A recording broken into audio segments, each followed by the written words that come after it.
So hello guys, welcome back to my YouTube channel Mahavir studies. और मेरा user name है सन्नी राठौर। और आज हम लोग करने वाले हैं ज्योग्राफी का चैप्टर नंबर 2, पृथ्वी की उत्पत्ति एवं विकास। और इसका पार्ट 2, इसका पार्ट 1 है, उसका मैंने पहले ही वीडियो बना करके डाल दिया। तो जिसने नहीं देखा तो जा करके उसको जा करके पहले देख लो, फिर इसको देखना, वरना कहीं ना कहीं दिक्कत आएगी। तो चलिए हम अभी सुंदर सी वीडियो को स्टार्ट करते हैं बिना टाइम वेस्ट किए। तो चलिए बढ़ते हैं इसकी तरफ, चैप्टर की तरफ। तो देखिए भाई, इसमें क्या है, इसमें पहला ही टॉपिक दे रखा है कि सौर मंडल। अब भाई सौर मंडल क्या होता है? भाई सौर मंडल है, इसके नाम से ही आप समझ गए होंगे कि जो सौर मंडल यानी कि ये सूर्य की बात कर रहा है, यानी कि सौर सूरज, यानी कि जो सूरज का जो मंडल है उसकी ये बात कर रहा है इस चैप्टर के अंदर। ठीक है भाई, इस टॉपिक के अंदर हम बात करने वाले कि जो सूरज है वो सबसे बड़ा है, और फिर उसके चारों ओर जो है सारे सारे ग्रह घूमते, किस प्रकार से घूमते, कौन कौन से ग्रह घूमते हैं, और कौन से ग्रह ऐसे जो सूरज के बहुत ज्यादा पास है, कौन कौन से ग्रह ऐसे जो सूरज से काफी दूर है। उन सारी बेसिक चीजों के बारे में हम पढ़ने वाले हैं इसके सौर मंडल के अंदर।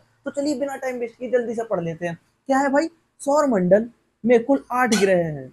कितने ग्रह हैं? कुल कुल 8 ग्रह हैं। और निहारिका को सौर मंडल का जनक कहा जाता है। सौर मंडल में कुल कितने ग्रह हैं? 8 ग्रह हैं। और 8 जो ग्रह, या सॉरी हम ये भी कह सकते हैं कि जो सौर मंडल है उसका जनक, जनक का मतलब होता है कि जिसकी वजह से सौर मंडल का जन्म हुआ है, उसका नाम है निहारिका। ठीक है भाई, उसका नाम क्या है? निहारिका। अब भाई ये निहारिका क्या है? ये जो मैंने निहारिका ये जो वर्ड बताया, इसका मतलब क्या है? इसका मतलब है वो वाले बादल जिससे क्या, किसका निर्माण हुआ? सौर मंडल का निर्माण हुआ है। अब ये जो बादल है इनके बारे में पढ़ लेते हैं। निहारिका जो है ये है क्या, किस प्रकार से? देखो भाई, सौर मंडल में सूर्य तथा 8 ग्रह और हैं, और 63 उपग्रह हैं। 8 ग्रह हैं सूर्य, सौर मंडल के अंदर कितने ग्रह हैं? 8 ग्रह हैं। और इन 8 ग्रह के अलावा भी और भी कुछ ग्रह हैं जिनको उपग्रह कहा गया है। वो कितने? वो 63 है भाई, टोटल मिला करके। ठीक है भाई, समझ में? अरे भाई बिल्कुल समझ में आ गया। अब लाखों छोटे ग्रह हैं। हाँ, 63 तो उपग्रह हैं, लेकिन लाखों छोटे छोटे ग्रह हैं, और 8 मुख्य ग्रह हैं। ठीक है भाई, और बड़ी मात्रा में धूलकण तथा गैस भी शामिल है। और बुध शुक्र पृथ्वी मंगल, यह सारे के सारे सूर्य के बहुत ही ज्यादा पास में, इसलिए इन्हें क्या कहा जाता है? भीतरी ग्रह भी कहा जाता है। आपसे क्वेश्चन में पूछ लिया जाएगा, तो ये बताइए कि भीतरी ग्रह किनको कहा जाता है? तब आपको बताना उनको कहा जाता है जो सूर्य की काफी ज्यादा नजदीक में होते हैं। उनको हम क्या कहते हैं? भीतरी ग्रह कहते हैं। अब वो कौन कौन से? सौर्य हो गया, सॉरी पृथ्वी हो गई, मंगल हो गया, शुक्र हो गया, इस प्रकार के जितने भी ग्रह हैं ये सारे सारे सूरज के बहुत ही ज्यादा पास है, जिसके लिए इनको क्या कहा जाता है? आंतरिक ग्रह कहा जाता है। ठीक है भाई, क्या कहा जाता है? आंतरिक ग्रह कहा जाता है, या भीतरी ग्रह भी कहा जाता है। अब अन्य 4 ग्रह सूर्य से बहुत ही ज्यादा दूर हैं, जिस कारण उन्हें क्या कहा जाता है? उन्हें बाहरी ग्रह भी कहा जाता है। हाँ भाई, 8 ग्रह मैंने टोटल बता दी, लेकिन उन 8 में से क्या है, कुछ ग्रह ऐसे जो सूरज के पास है बहुत ज्यादा, वो 4 हैं। और कुछ 4 ऐसे हैं जो सूरज से बहुत ज्यादा दूर है, जिसके लिए उनको क्या कहा जाता है? बाहरी ग्रह कह दिया जाता है। बस जाहिर सी बात है। और अभी तक तो प्लेटो भी एक ग्रह ही माना जाता था, किंतु अगस्त 2006 में अंतरराष्ट्रीय खगोलीय संगठन ने अपनी बैठक में यह निर्णय लिया कि इसे बौना ग्रह कहा गया। प्लेटो जो था, इसको भी अभी तक क्या माना जाता था? एक ग्रह माना जाता था। ठीक है भाई, लेकिन फिर क्या हुआ, 2006 में एक बैठक हुई, और उस बैठक में क्या हुआ, अंतरराष्ट्रीय स्तर पर जब सम्मेलन लगा था, उसमें ये बात निश्चित कर दी गई थी कि जो प्लेटो है वो एक बौना ग्रह है, नहीं तो उसे तारे की घोषणा दी जाने वाली थी। ठीक है भाई, समझ में आ गया? तो चलो आगे बढ़ते हैं। अब देखो यहाँ पर क्या आ जाता है, यहाँ पर आ जाता है पृथ्वी का उद्भव। भाई पृथ्वी का उद्भव, इसका क्या मतलब है यार? उद्भव, हाँ पृथ्वी तो मुझे चलो पता है पृथ्वी क्या होती है, लेकिन उद्भव इसका क्या मतलब होता है? अरे भाई इसका मतलब ये है, पृथ्वी जो है वो किस प्रकार से बनी है। उद्भव का मतलब होता है बनना। उद्भव का मतलब होता है, उद्भव का मतलब होता है बनना। ठीक है भाई, तो यानी कि पृथ्वी इसका किस प्रकार से बना हुआ है, किस प्रकार से इसका निर्माण हुआ है, इसके बारे में पढ़ने वाले, और कुछ नहीं, ज्यादा अपने दिमाग पर बोझ मत डालो। ठीक है, तो चलो बढ़ते हैं इसके अंदर। अब देखो, शुरुआत में पृथ्वी वीरान और गर्म ग्रह थी। शुरुआत में पृथ्वी कैसे थी? एकदम वीरान सी, जैसे आप लोग रात के समय में देखोगे एकदम वीरान सा जंगल होता है, झाड़ियों में आवाज आती कर, उसी प्रकार से भाई ये जो पृथ्वी थी शुरुआत में एकदम वीरान थी, सुनसान, है ना। इसका वायुमंडल विरल तथा वायुमंडल में सिर्फ 2 गैसें थी। पहला हाइड्रोजन और हीलियम। मैंने अभी आप लोगों को थोड़ी देर पहले क्या बताया था, इसके बारे में बताया था, सौर मंडल के बारे में, कि किस प्रकार से जो सौर मंडल था इसका निर्माण हुआ था। सौर मंडल का अगर निर्माण का कोई जनक माना जाए या अगर कहा जाए आपसे कि सौर मंडल का निर्माण किन की वजह से हुआ है, कौन है उसका जनक, तो आपको बताना है निहारिका गैसें हैं या निहारिका जो है यही सौर मंडल के जनक का कारण है। ठीक है भाई, या निर्माण का कारण है, सॉरी, है ना। तो चलिए अब इसके ऊपर बढ़ते हैं। तो यहाँ पर भाई जो शुरुआत में पृथ्वी जो थी वीरान थी, लेकिन हाइड्रोजन और हीलियम ये दोनों की दोनों जो गैस थी इसके अंदर मिली हुई थी। ठीक है, और वर्तमान में पृथ्वी शुरुआती पृथ्वी से बहुत ही अलग है।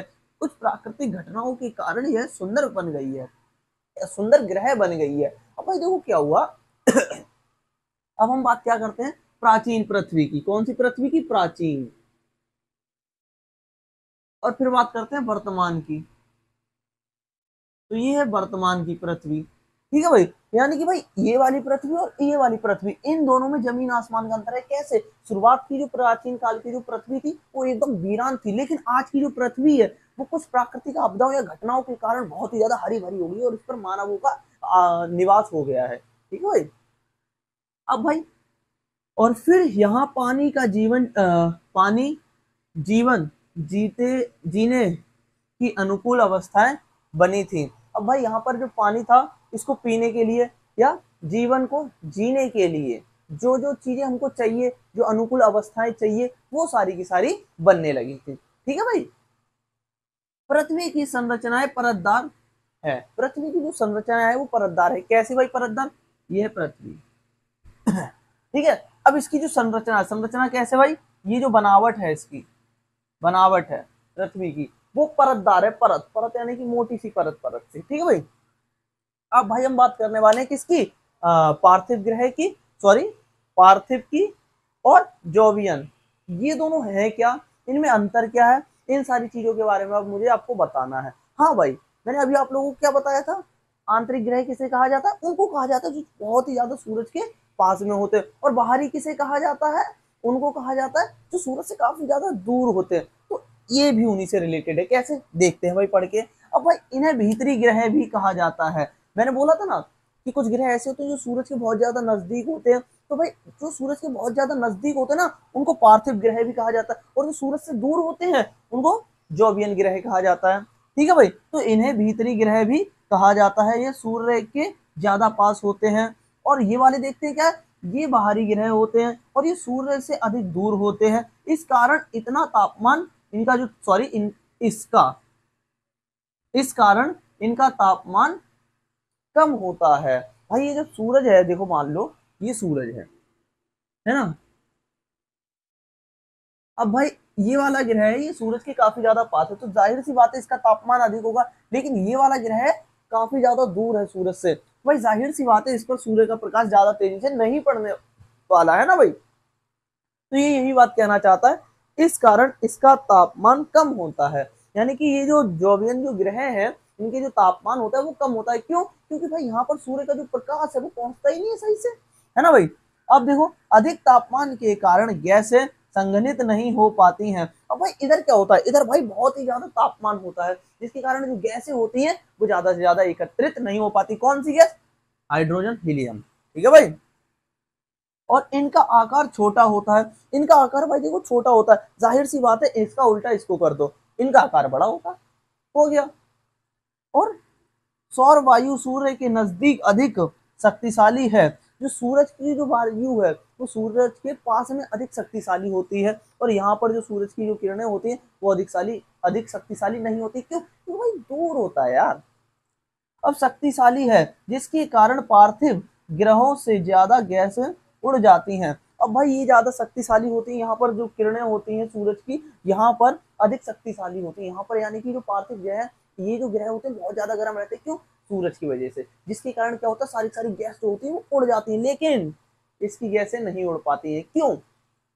क्योंकि ये जो जोवियन जो ग्रह होते हैं ये सूर्य से काफी ज्यादा दूर होते हैं, जिसके कारण सूरज की जो किरणें होती है, जो रोशनी होती है, वो इनको नहीं उड़ा पाती। ठीक है भाई, समझ में आया भाई? अगर ना समझ में आए तो एक बार प्लीज दोबारा से देख लो, देखने में कुछ नहीं बिगड़ने वाला है ना भाई।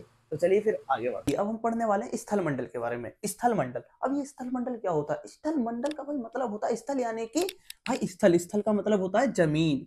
क्या होता है इसका मतलब? इसका मतलब होता है भाई जमीन, यानी कि भाई स्थल मंडल इसका विकास, विकास यानी कि किस प्रकार से ये बनता चला गया, इसके बारे में हम पढ़ने वाले हैं। बहुत ही आसान टॉपिक, एकदम शांति से सुनना, तसल्ली से आराम से याद आ जाएगा। चलो पढ़ते हैं। तो देखो भाई स्थल मंडल, ये जो स्थल मंडल है इसका किस प्रकार से विकास हुआ, मतलब कि ये कहना चाहता हूं मैं कि ये जो स्थल मंडल है इसमें आज हम क्या पाते हैं कि खनिज है। तो ये जो खनिज है इनका निर्माण कैसे हुआ, ये खनिज ये कैसे बने, और ये जो मिट्टी है इन सभी के बारे में रिलेटेड, यानी कि भूमि से रिलेटेड, स्थल से रिलेटेड हम सारी बातें पढ़ने वाले हैं। कौन कौन सी, आइए चलो शुरू करते हैं। अधिक तापमान के कारण पृथ्वी अंदर से तरल अवस्था में आ गई। जब क्या हुआ, तापमान जो था पृथ्वी का ठंडा हो गया, तो ठंडे तापमान के कारण भाई क्या हो गया, जो वो थी ना तरल अवस्था में आ गई सारी सारी धरती, तरल, तरल यानी कि पानी वाली अवस्था में, द्रव अवस्था में आ गई थी। ठीक है फिर भाई, और अधिक तापमान के कारण हल्के और भारी पदार्थ, ठीक है, अलग अलग हो गए। अब भाई क्या हो गया, ये मान लो पृथ्वी है सारी सारी, है ना भाई, अब इसमें कुछ ऐसे कण हैं जो है कैसे हल्के, और कुछ ऐसे कण हैं जो है भारी। ठीक है, ये हल्के भारी, ये दोनों कण हैं। ठीक है भाई, अब भाई क्या हो गया, ये जो हल्के और ये जो भारी जो कण थे भाई क्या हो गया, अधिक ठंडक पड़ गई, यानी कि बहुत ज्यादा तरल अवस्था आ गई और ठंड पड़ गई, जिसके कारण भाई क्या हो गए, ये दोनों जो कण थे, हल्के और भारी जो कण जो मिक्स थे, अब वो अलग अलग हो गए। ठीक है भाई, अब इस अलगाव के कारण भारी पदार्थ जैसे लोहा, लोहा पृथ्वी के केंद्र में चला गया। अब भाई क्या हो गया, इस अलगाव के कारण, यानी कि हल्के और भारी ये जो पदार्थ है इनके अलगाव के कारण भाई क्या हो गया कि जितने भी ये जो पदार्थ थे, यानी कि भारी वाला जो पदार्थ था वो जमीन के, ये मान लो ये जमीन है तो वो यहां पर आ गया, यानी कि गर्भ, यानी कि केंद्र में, बीच में आ गया, जैसे पेट में गर्भ में है ना भाई, तोड़ पर आ गया, इस प्रकार से कह सकते हैं हम। तो और हल्के पदार्थ पृथ्वी के ऊपरी सतह पर चले गए। भाई जाहिर सी बात है, भारी वाले नीचे तो ऊपर वाले तो वो सॉरी हल्के वाले तो ऊपर ही जाएंगे ना, जाहिर सी बात है, क्लियर, खत्म। ठीक है भाई, और समय के साथ साथ भाई क्या हो गया, ये पदार्थ अधिक ठंडे हो गए और भाई ठोस रूप में परिवर्तित हो गए। फिर भाई समय बीतता चला गया, बीतता चला गया, फिर यही ठोस पदार्थ में परिवर्तित हो गए। अंततः भूपट्टी, भूपट्टी का मतलब होता है भाई इधर, भूपट्टी का मतलब है इधर से किससे, जमीन से, जमीन। ठीक है भाई, फिर क्या हो गया, जमीन का निर्माण हो गया, ऐसा ये चैप्टर था। और हल्के तथा भारी पदार्थ के अलग होने से की इस प्रक्रिया को विभेदक कहते हैं। अब भाई आपसे पूछा जा सकता है कि भाई ये बताइए जो विभेदक होता है इसका क्या मतलब होता है, ये विभेदक जो होता है वो ये होता क्या है?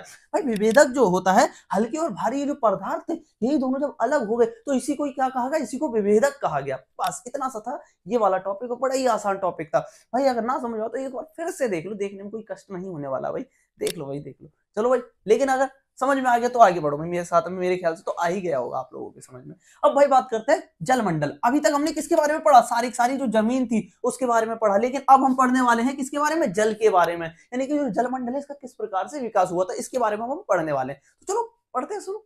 अब भाई देखो जलमंडल, तो पृथ्वी के ठंडा होने के साथ साथ जलवाष्प का संघनन होना शुरू हो गया। अब भाई मैंने आप लोगों को क्या बताया था, पृथ्वी जो थी ठंडी होना शुरू हो गई थी, लेकिन जैसी पृथ्वी जो ठंडी हुई थी, ठंडी होने के साथ साथ में भाई क्या हो गया, जल वाष्प का संघनन होना शुरू हो गया। अब जल वाष्प क्या होता है भाई, एक बात बताओ, जैसे कि कोई भी भगोना है आपके घर में, ठीक है, आपने इसे गैस पे रख रखा है, ये आग निकल रही है, ठीक है, अब ये पानी इसमें जो खोल रहा है ये सारा सारा, इसमें से भाप उड़ेगी, उड़ेगी नहीं उड़ेगी, यानी कि ये जो जल वाष्प हो रहा है, वाष्प यानी कि जो भाप बन के जो ऊपर उड़ता है इसी को हम जल वाष्प कहते हैं। ठीक है भाई, तो फिर भाई क्या हो गया, ये संघनन शुरू हो गया, यानी कि जल वाष्प का संघनन, संघनन यानी कि इकट्ठा होना शुरू हो गया, जितना भी जल वाष्प था, ये जितनी भी भाप उड़ करके जा रही थी दूसरी जगह पर, ये सारी सारी एक जगह पर इकट्ठी होना शुरू हो गई। फिर भाई क्या हुआ, देखिए भाई फिर क्या हुआ, फिर वायुमंडल में उपस्थित कार्बन डाइऑक्साइड के कारण घुलने से अधिक गिरावट आ गई। अब भाई क्या हो गया, ये वायुमंडल में घुल गए जाकर के, और जब ये वायुमंडल में घुल गए तो फिर क्या हुआ, अधिक ताप के कारण भाई क्या हो गया, इनमें गिरावट आ गई। गिरावट कैसे आ गई, देखना जरा ध्यान से, ये पहले तो उड़े, ठीक है, लेकिन तापमान में भाई गिरावट आ गई, जिसके कारण भाई क्या हो गया, ये दोबारा से बेचारे पानी बनकर नीचे आ गए। ठीक है भाई, अब भाई क्या हो गया, इससे ज्यादा संघनन और ज्यादा वर्षा हुई। अब भाई जब एक बात बताओ, जब पानी जो है, आपने 8वीं या 7वीं क्लास में आपने पढ़ा होगा कि जल चक्र किसे कहते हैं, तो जो जल चक्र है ये उसी की बात कर रहा है। तो जो जल चक्र था किस प्रकार से, जलवाष्प बनकर आकाश में जाने के बाद बादल बनकर बरसते, उसी प्रकार से भाई क्या हो गया, सारा सारा ये जो जल था ये नीचे गिरने लगा, किसके रूप में, वर्षा के रूप में। फिर भाई यह वर्षा का पानी गर्तों में समा गया या एकत्रित हो गया। ये वर्षा का पानी गर्तों यानी कि गड्ढों में समा गया या फिर एक ही जगह पर एकत्रित हो गया, और फिर क्या हुआ, जिससे महासागरों का निर्माण हुआ। पृथ्वी के निर्माण के 50 करोड़ वर्ष बाद महासागरों का निर्माण हुआ था। यानी कि जब पृथ्वी का निर्माण हो चुका था, इसके 50 अरब, वो 50 करोड़ वर्ष के बाद पानी का यानी कि महासागरों का निर्माण हुआ था। ठीक है भाई। समय के साथ साथ प्राणियों का भी बनना शुरू हो गया। ठीक है भाई।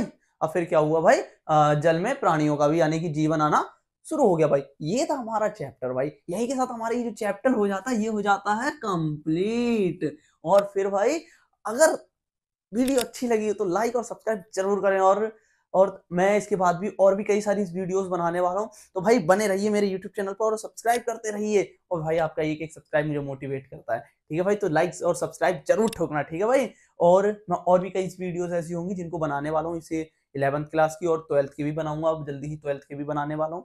और फिर मैं क्या करूंगा भाई, ये जो 9th 10th की इनकी भी मैं वीडियो बनाता हूँ, अगर जिसको भी देखनी हो वो देख सकता है जाकर के, है ना भाई। तो चलिए भाई, तब तक के लिए जय श्री राम।